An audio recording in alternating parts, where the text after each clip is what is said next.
سورج پھر سے طلوع ہو رہا تھا۔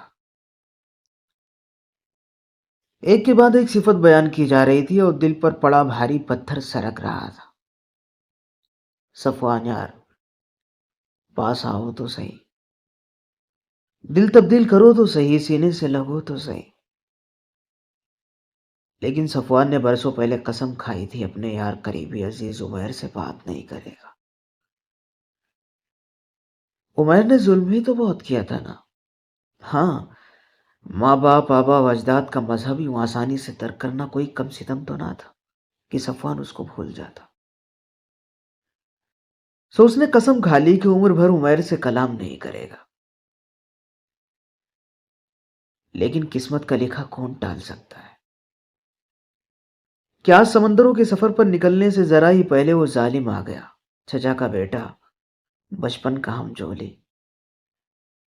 اکٹھے ساتھ کھیلے، مکے کی گلیوں میں پھرتے پھراتے بڑے ہو گئے۔ ایک دن خبر ملی کہ عمیر مسلمان ہو گئے۔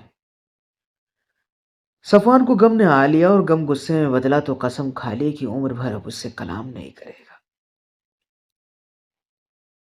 اب کے بچھڑے تو شاید کبھی خوابوں میں ملے۔ صفوان کو کیا خبر کی قسمت اس کے لیے کیا راہ تراشے بیٹھی ہے۔ خبر ملی کہ مکے کی طرف کبھی مکے سے نکلے پردیسی اپنے احباب کو ساتھ لیے چلے آ رہے ہیں۔ صفوان کے گھر اسلحہ سے بھرا ہوا تھا۔ تلواریں لے کے بیٹھ گیا، تلوار تیز سے تیز تر کر رہا ہے اور ساتھ بیٹھی بیوی کو کہہ رہا ہے کہ نیک بخت، کچھ روز کو ٹھہر جا، تمہارے لیے غلاموں کی فوج ہوگی خدمت گزاری کو۔ وہ بھی سپنے دیکھ کے مسکرا دیتی۔ لیکن 2 دن ہی نہ گزرے کہ مکے پر مکے کے مالکوں نے آ قبضہ کیا۔ کچھ نوجوان نکلے۔ صفوان کے دل میں مایوسی کی ایک لہر آئی کہ یہ کیا کوئی نکلا ہی نہیں۔ لیکن اس آزردگی کو جھٹک کے تلوار سونتے نکلا۔ خندمہ کے مقام پر معمولی سا میدان سجا اور ختم ہو گیا۔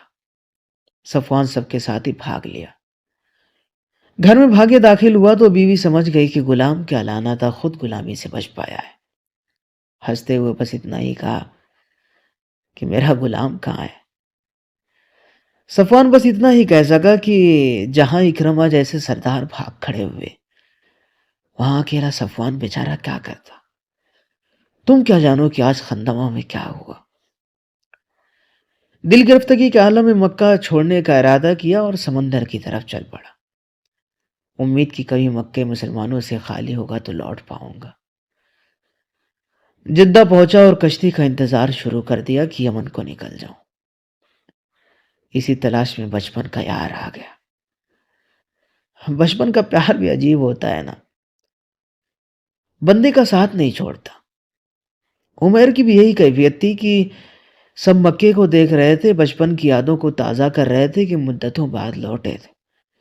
کبھی یہاں سے ننگے پاؤں ننگے بدن اثاثے لٹا کے نکلے تھے، جسم و جاں بچا کے نکلے تھے، اور آج مالک بن کے واپس آئے، سو مکے کی دیواروں کو بھی نظروں سے چوم رہے تھے، اور عمیر اپنے چچا زاد یار کو ڈھونڈ رہے تھے۔ خبر ملی کہ جدے کو نکل گئے۔ رسول اللہ صلی اللہ علیہ وسلم کے پاس آئے، عرض کی، حضور آپ سا حلیم کوئی نہیں حضور، میرے بھائی کو پناہ دیجیے نا۔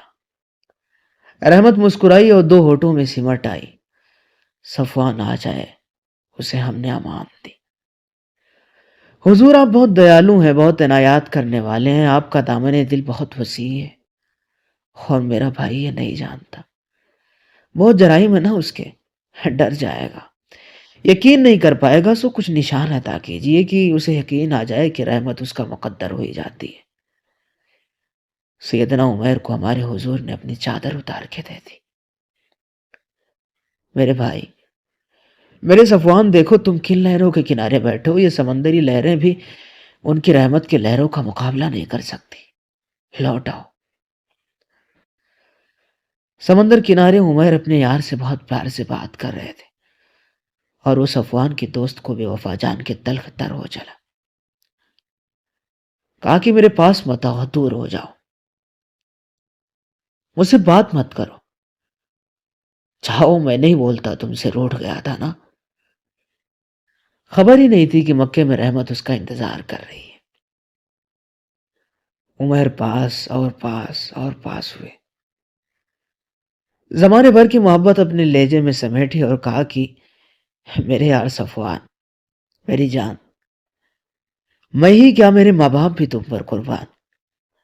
لیکن صفوان لیکن صفوان نے تو قسم کھا رکھی تھی کہ لات منات اور حبل سے منہ موڑنے والے عمیر کو بلانا تک نہیں ہے. لیکن عمیر تھے کہ جیسے اماوس کی راتوں کا پرسکون ٹھہرا سمندر، ٹھنڈے اور میٹھے لہجے میں ذکر حبیب کرنے لگے. کہا ہوا افضل الناس، دیکھو یار وہ انسانوں میں افضل ترین انسان ہے. وہ ابر الناس، اور سب انسانوں سے بڑھ کر نیکی کرنے والے ہیں. اور سنو دوست، حوصلہ مندی اور حلم میں تو سب سے ہی بڑے ہوئے ہیں. میرے سجن، میری جان، میرے یار، وہ تو بہترین سے بھی بہتر ہیں. اور ہاں سنو تو، تمہاری چچا زاد بھی تو ہے نا. سنو، ان کی عزت تمہاری عزت ہی تو ہوئی. اور وہ سر بلند جو ہیں تو تم ہی سر بلند ہونا یار. لو سلطنت بھی مبارک کہ ان کی سلطنت تمہاری ہی سلطنت ہے. دل کی دنیا بدل رہی تھی، برسوں کی جمی برف پگھل رہی تھی. دل میں خدشات ہی خدشات اور خوف ہی خوف. ہولے سے بولا کہ عمیر، مجھے اصل میں خوف ہے کہ کہیں بے موت نہ مارا جاؤں. نہ بولنے کی قسم ہوا ہو گئی. سیدنا عمیر نے نہایت اعتماد سے جواب دیا، نہ یار، مت خوف کرنا یار. دوست جو بھی تمہارا تصور رہا ہوگا، مگر وہ اس سے بھی بڑھ کے بردبار، حلیم اور حوصلہ مند ہے. شام ڈھلنے کو تھی اور دو سوار اپنی سواریوں کو مکہ کی طرف لیے جا رہے تھے. صفوان کی قسمت کا سورج طلوع ہو رہا تھا.